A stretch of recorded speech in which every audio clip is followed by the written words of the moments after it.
Bonjour à tous et bienvenue dans cette vidéo où nous allons explorer en détail le programme du premier chapitre du module Voie métabolique et régulation qui est Métabolisme glucidique, destiné aux étudiants de deuxième année master de biochimie appliquée du centre universitaire Abdelhafid Boussouf, Mila.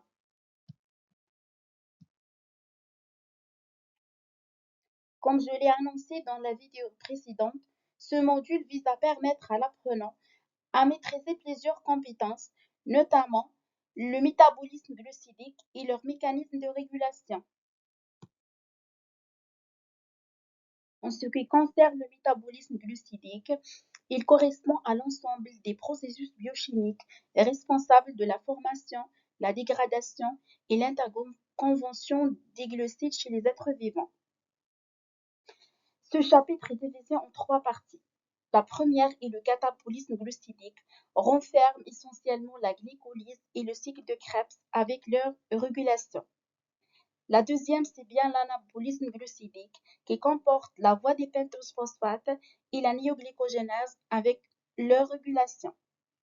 La troisième partie parle du réserve glucidique et du métabolisme du glucogène.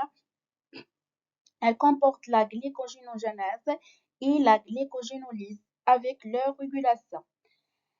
À la fin de ce chapitre, l'apprenant sera capable donc d'intégrer les diverses voies métaboliques glucidiques, maîtriser leur régulation, réaliser des bilans énergétiques et évaluer le rendement énergétique de ces différentes voies. Commençons par la glycolyse, qui est la première chaîne du catabolisme des glucides. Elle s'effectue dans le cytosol par des enzymes solubles en anaérobie.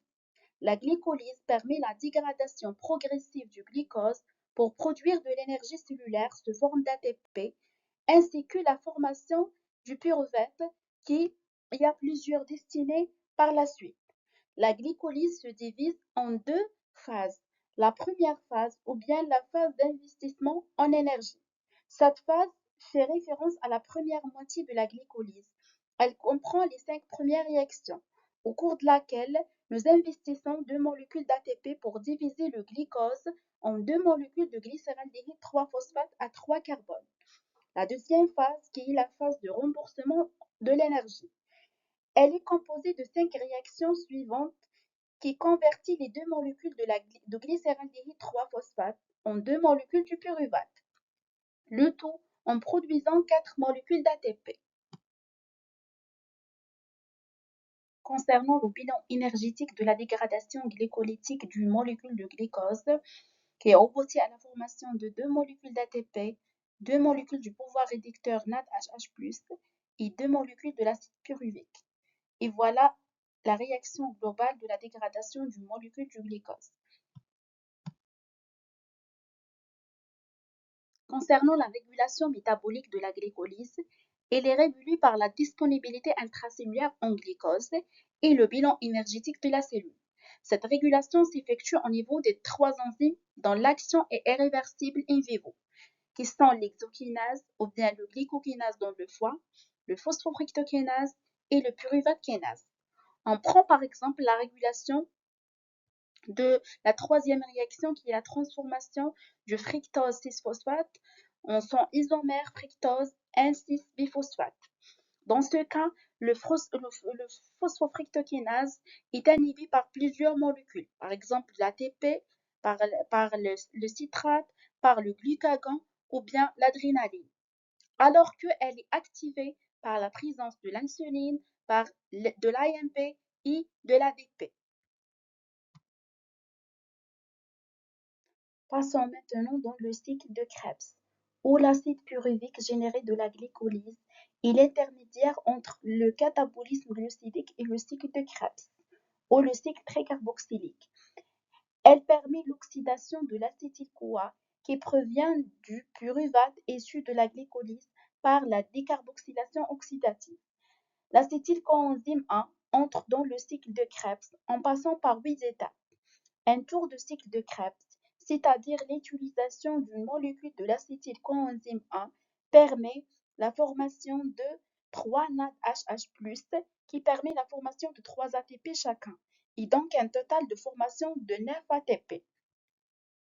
Un FADH2 qui permet la formation de 2 ATP et un GTP qui est l'équivalent d'un ATP.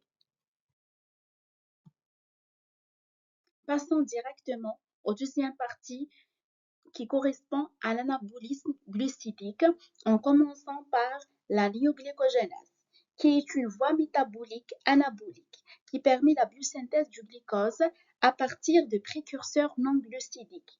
Il inclut l'utilisation de plusieurs acides aminés comme le lactate et aussi le pyruvate et le glycérol, qui sont l'un des intermédiaires de cycle de l'acide tricarboxylique ou le cycle de Krebs en tant que source de carbone pour la voie métabolique.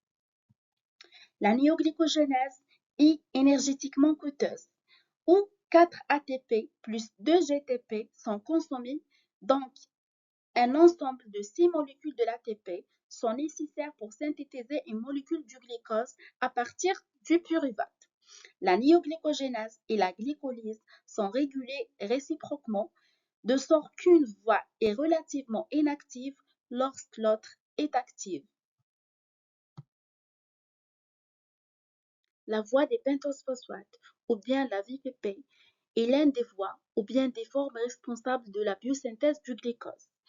Elle implique une série de réactions étroitement liées à la glycolyse, car les deux processus ont des intermédiaires communs. Elle peut être divisée en deux phases. Dans la première, le glucose 6-phosphate subit deux oxydations et décarboxylation, et il est transformé en pentose phosphate, le ribulose 5-phosphate. Il y a aussi une libération de CO2. Ces deux réactions constituent la phase oxydative qui est irréversible. La deuxième phase, non oxydative, et comprend une série de réactions réversibles, au cours desquelles se forment des aldoses et des cétoses de 3 à 7 carbone. Cette voie, la VPP, n'est pas des fins énergétiques.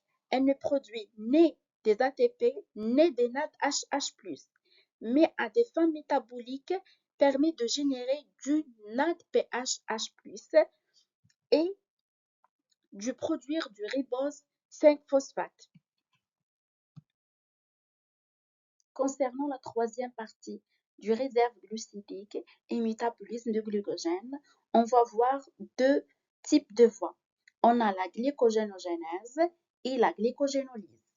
La glycogénogénèse est la synthèse du glycogène à partir du glucose. Elle passe essentiellement par trois étapes majeures. La première, c'est bien l'activation du glucose en ajoutant du UTP au glucose pour l'obtention du EDP-glucose, puis l'élongation de la chaîne du glycogène et dernièrement la ramification du glycogène. La deuxième voie, c'est bien la glycogénolyse, qui est le processus de dégradation du glycogène en glucose. C'est une voie catabolique lorsque l'organisme est en besoin énergétique et en besoin du glucose. La glycogénolyse et la glycogénogénèse sont des mécanismes inverses et alternatifs qui sont dirigés par des signaux régulateurs importants qui, lorsqu'ils activent l'un, ils inhibent l'autre.